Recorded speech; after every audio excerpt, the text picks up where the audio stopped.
Time marches on, and the age of a new king draws nearer.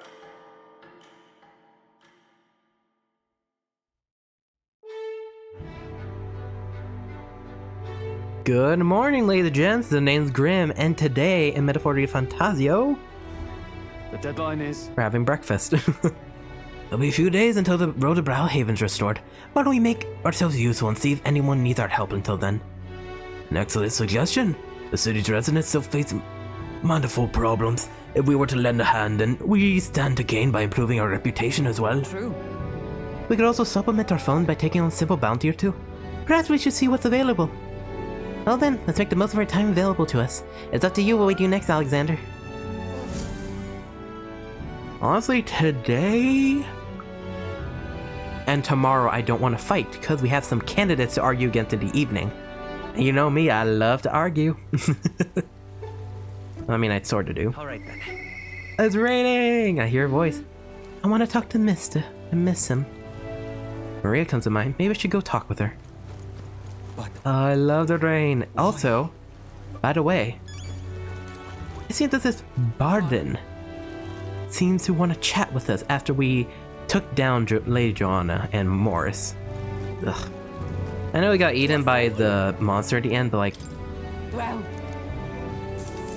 I don't know. I don't feel bad for him at all, because he's just a dick, dude. Where do you want to check the weather? So in... not today, not tomorrow, not the day after that, we'll be heading to Maneater Grotto. it's your And call. we really spent our time well. We already did most of the areas around here. Right there's a lab. Now that, and need to know what can make the cloud blows, I'm here. Oh shit, we can hang out with a lot of people today. Oh. Oh my, oh my, oh my. I forget, what abilities does Maria provide us? Meh. Maybe. But no, that's way later. I'm sorry, Maria. We'll have to deal with you later. Sorry, I really should have decided beforehand, but eh. Ooh. Oh yeah, at most rank 5s, most of your allies will learn skills that allow them to understand more or gain more experience in the rear. Heisme is usually not available during the day. Honestly, why don't we go have a chat with Bardon? It's been a while since we had a chat with anybody new. But first, yeah, we still have just that. Okay, I'm just checking everything we gotta do right now. Wow, we actually did mostly everything. Huh, neat.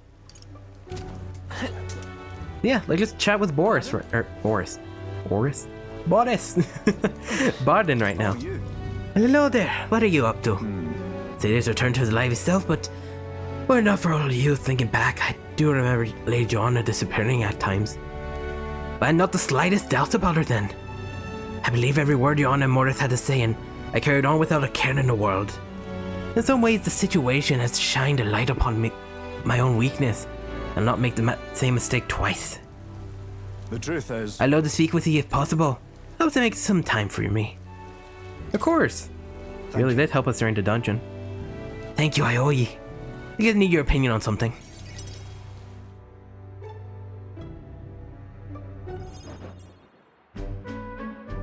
And let me say it again. The town is safe now thanks to you. Couldn't be more grateful to you. Bardon! I heard you fixed up the hole in my shop's wall while I was gone. I could kiss you. Why, 'twere no trouble at all. Your bonny wife had need of help, and we all have need of your shop. Well, that may be, but I never knew a captain to be so generous. My only wish is to render assistance in any way I can. Whatever wee matters I can take care of, I will. Even if they might not turn out as well as yours did.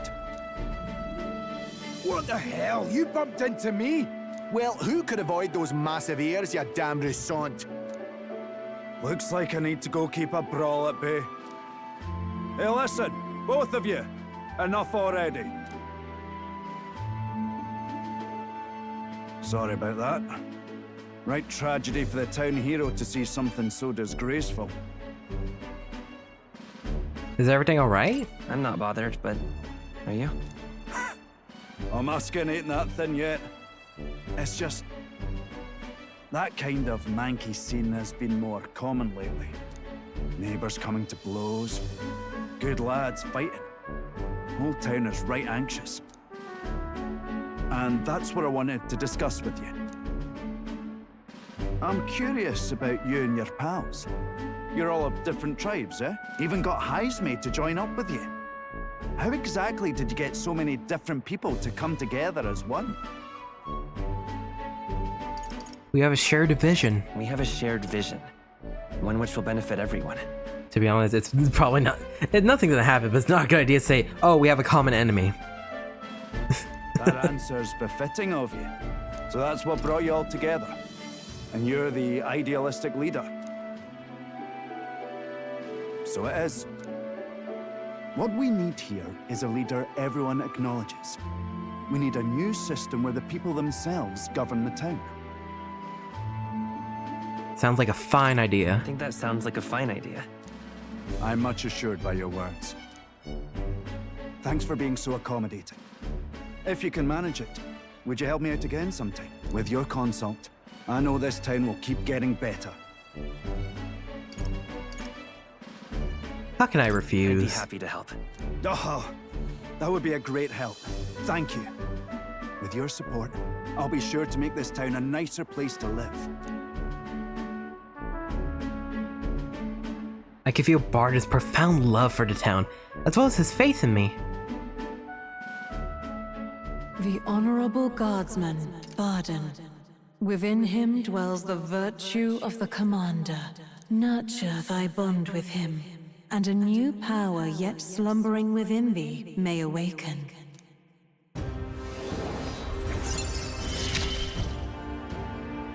I shall protect the town you all saved. Thanks, Bardon. I forgot what follower number this is. I think we're in double digits now. Anyways, Bardon unlocks the Commander archetype, one of my favorites in the game. You'll see why later on, since we're not gonna do a lot of fighting right now. You can now say the Commander. I'd be glad if you came back soon. I'll try to have good news for you by then. Sounds good to me. I parted ways with Bardon and returned to the group. He was having a nice evening dinner in the town. I forgot! Back to the Martyr Tavern. The music does change after you deal with the dungeon. Thank you. No more kidnappings. Oh, I'm so happy. I'm sure the town has to thank you for this good news. Recently, another candidate from the tournament came by, but so far you're the only one who ever actually do anything for this with the town's best interest in mind. If someone other than its eminent Warden were to be king, I hope it'd be someone like you. I forgot. After dungeon, you also unlock this side quest. Please refrain from speaking to me. I'm trying to concentrate. I cannot afford petty...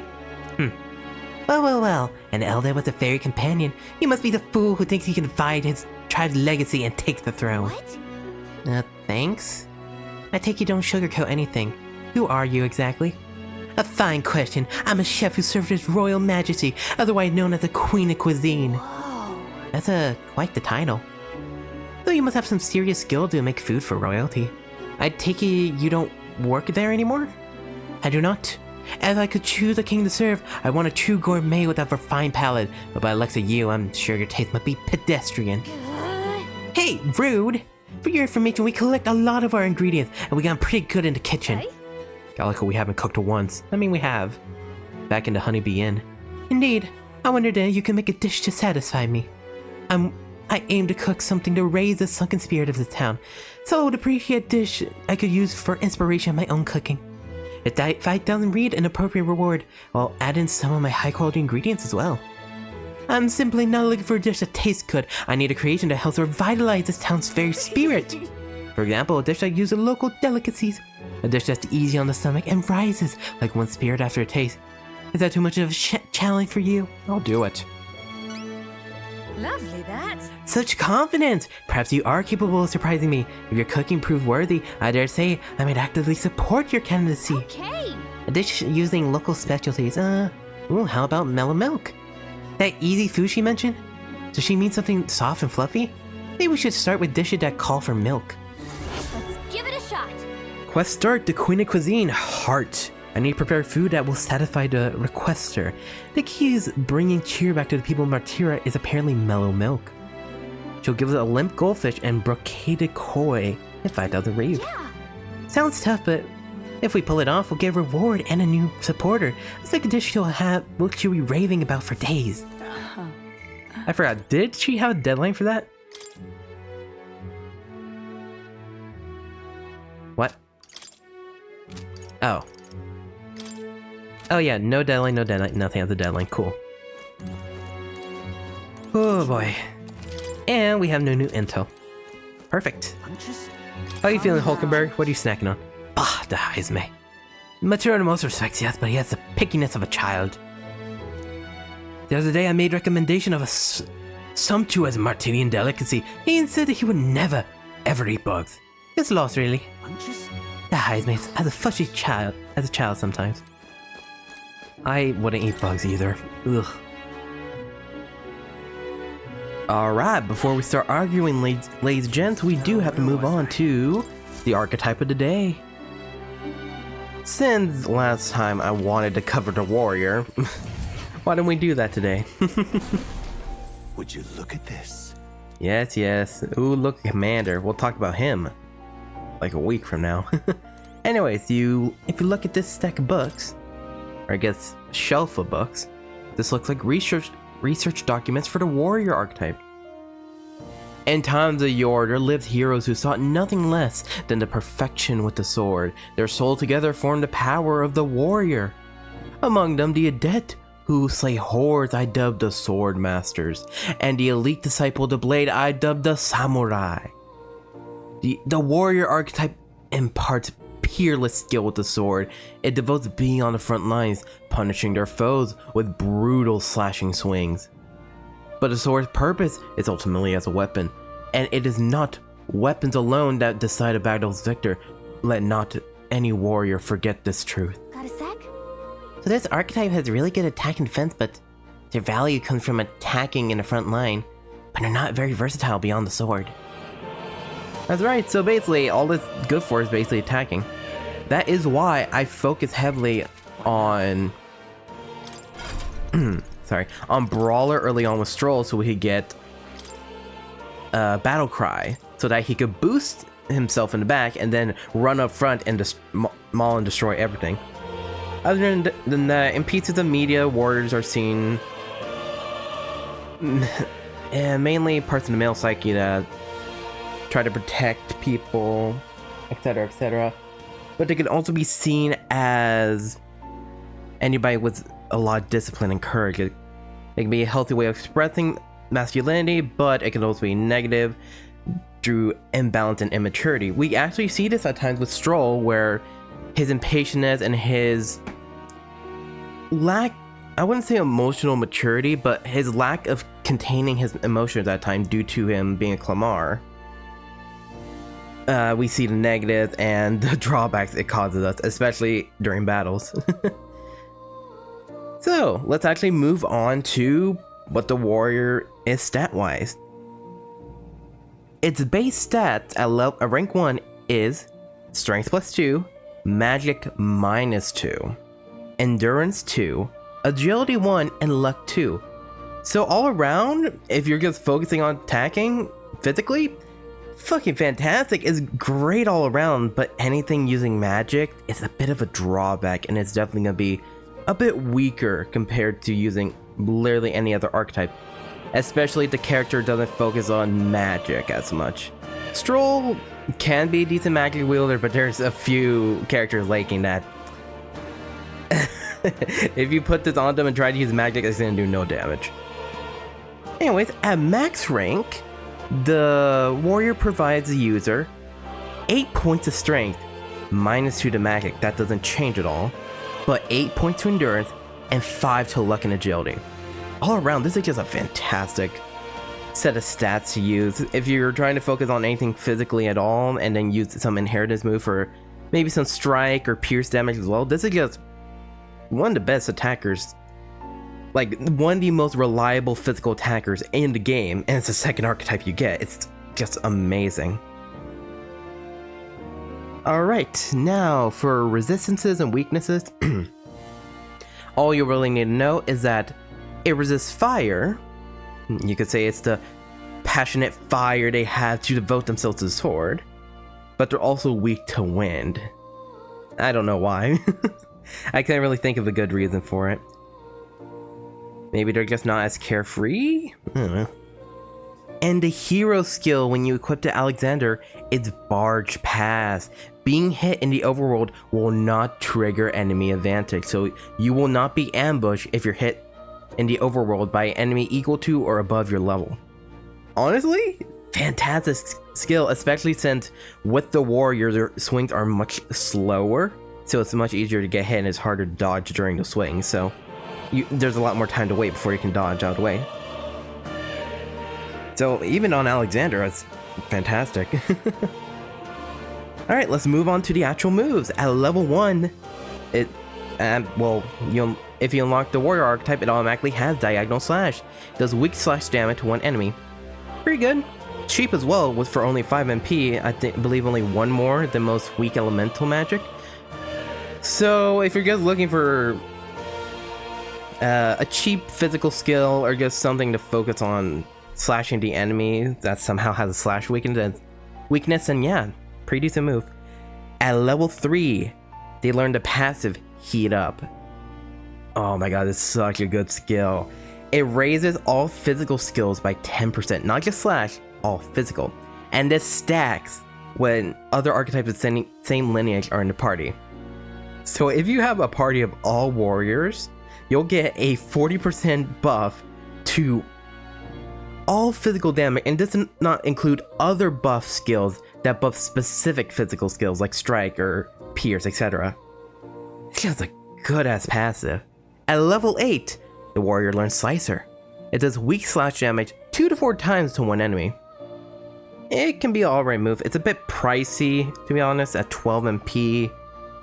And if your luck's bad, not even in game, literally, if your luck is just bad in general, then but when it hits 4 times, and if it's a crit, the enemies just melt.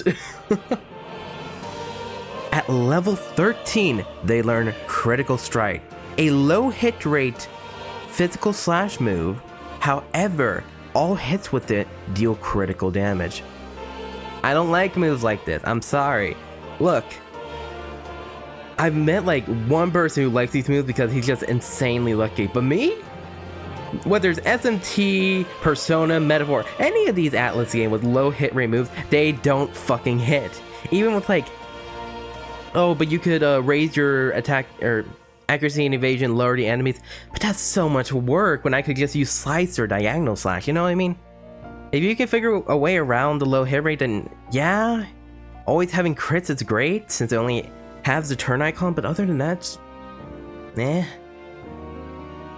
And at max rank, hey, look at that, slash boost, raises slash damage by 20%. So if you have max rank warriors for the entire party, so everybody's master rank, you get Heat Up, which raises everybody by 40%, and then slash boost that raises it by another 20%. This is one of the few times where like a party-wide setup could be pretty good.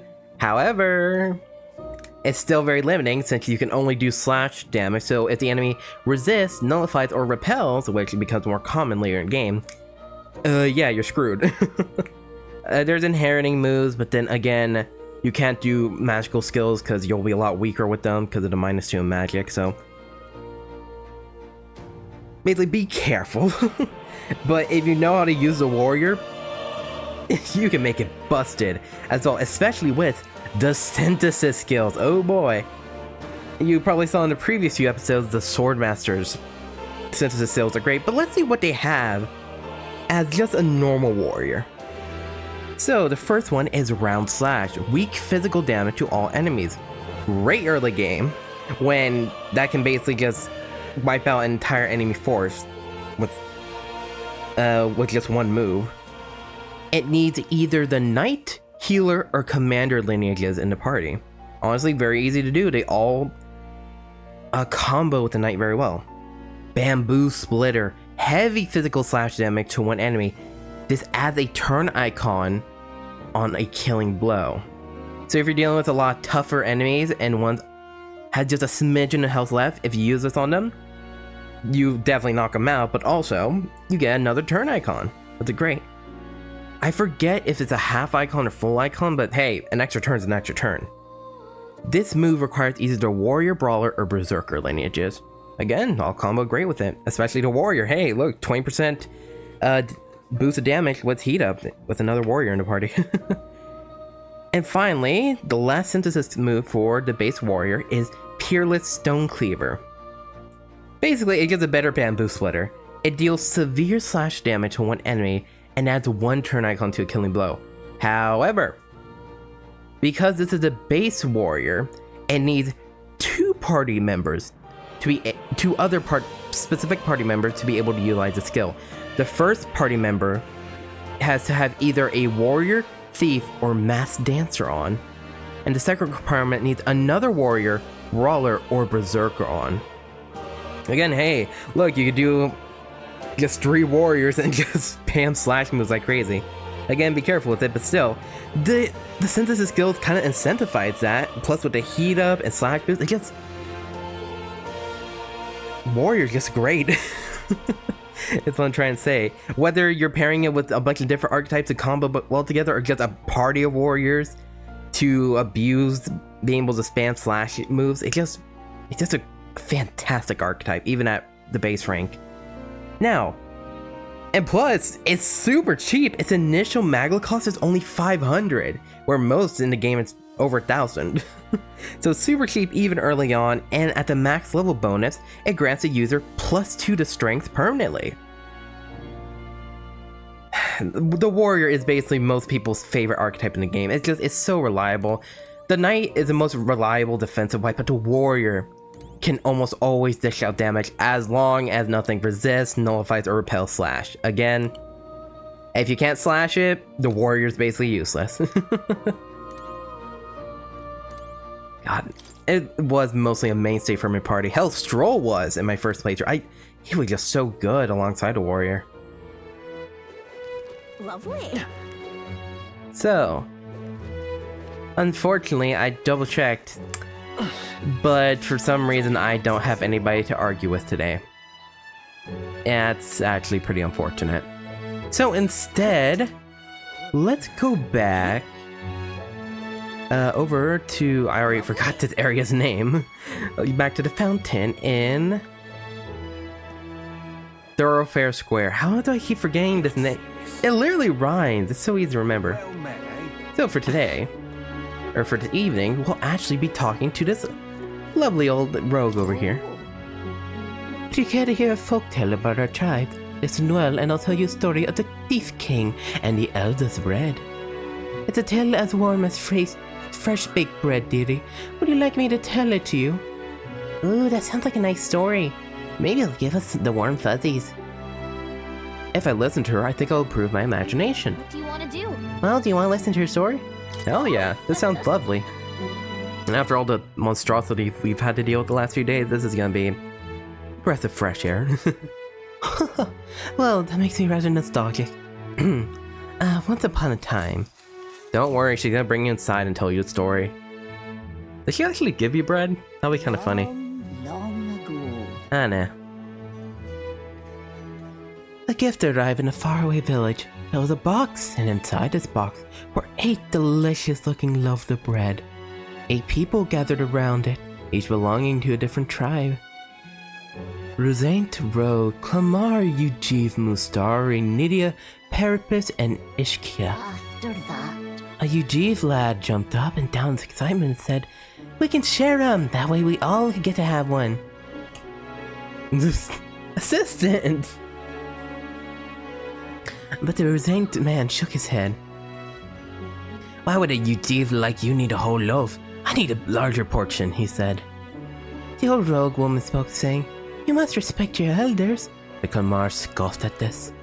This bread clearly causing a quarrel, so I'll be in charge of it, said the Kalmar woman. The other seven, of course, were none too happy about this plan. After that, The Ugif boy muttered quietly. We really ought to share it between all of us, but no one had a mind to listen. A Mustari man leaned in close to the boy and told him, You're right, you know, but the wise move here is just to give up. The Mustari man left along with the Ugif boy, and then there remained 6 tries for 8 loaves. then. We clearly can't share it equally, the Kalmar said. Then the Ishia finally spoke. Split the remaining 2 loaves into 3s, she offered. That way it can be equally split among the 6 of us. The Nydia woman quickly agreed as she walked, saying she would grab a knife and return soon. The Parapet man laughed and said, Finally, I get to have bread. The remaining 3 made sour faces indeed. Oh dear. Oh, would you look at the time? You have to continue the story another time, I promise. I'll get to the end next time. I wonder what will happen with those 8 people, all of different tribes. I feel like my imagination has gone up a little. Alright. And 3 pips of imagination, not bad. So this is obviously a story seeing how all the tribes behave with one another, and how basically stuck up and superior the more populous tribes feel against the, well, not even the more populous. Parapets is the 3rd most populous, and yet they're seen very low on the chain. But we'll see the conclusion of the story next time. Well, if we don't have anybody to argue with tomorrow. Well then. So good night, ladies and gents. I hope to see all you here next time. Goodbye. It's time to get back to the others.